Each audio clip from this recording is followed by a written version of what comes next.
ये सच्ची घटना श्री धाम वृंदावन की है। चांदनी रात थी, मंदिर के द्वार बंद हो चुके थे। धीरे धीरे बाजार भी बंद होने लगा। चारों ओर चांद की चांदनी फैली थी। ठंडी ठंडी हवा बह रही थी। कुछ लोग पान की दुकान पर खड़े थे। एक व्यक्ति अपने घर की ओर बढ़ा। उसने देखा कि रात के 11 बज चुके थे। बाजार सुनसान था, गलियां खाली थीं, लेकिन एक दुकान से रोशनी आ रही थी, एक हलवाई की दुकान। वह व्यक्ति वहां पहुंचा और देखा कि एक वृद्ध हलवाई बाबा लड्डू बना रहे थे। उसने कहा, बाबा इतनी रात में भी मेहनत कर रहे हो, अब तो घर जाइए, बहुत देर हो गई। बाबा मुस्कुराए, बेटा पापी पेट का सवाल है, सुबह किसी का ऑर्डर पूरा करना है, इसलिए लड्डू बना रहा हूं। वह व्यक्ति हरे कृष्ण राधे राधे कहता हुआ चला गया। बाबा पुनः लड्डू बनाने में व्यस्त हो गए।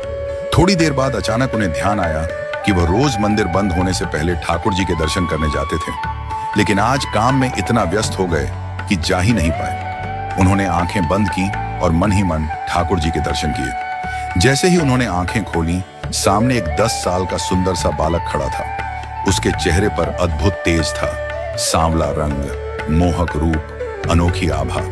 बाबा चकित रह गए, इतनी रात को यह बच्चा कहां से आया? बालक बोला, बाबा बहुत भूख लगी है, लड्डू खाऊंगा। बाबा प्रेम से बोले, बेटा ले लो, मुझे कुछ नहीं चाहिए। बालक बोला, बिना कुछ दिए नहीं लूंगा, ये कंगन ले लो, तभी लड्डू खाऊंगा। बाबा सोच में पड़ गए, फिर मन रखने के लिए बोले, ठीक है बेटा, दे दो कंगन। उन्होंने सोचा, जब बालक लड्डू खा लेगा तो कंगन लौटा देंगे। बालक ने कंगन दिया। बाबा ने दोनों हाथों में लड्डू दे दिए, लेकिन जैसे ही बाबा ने दूसरी ओर देखा, बालक वहां नहीं था। बाबा स्तब्ध रह गए।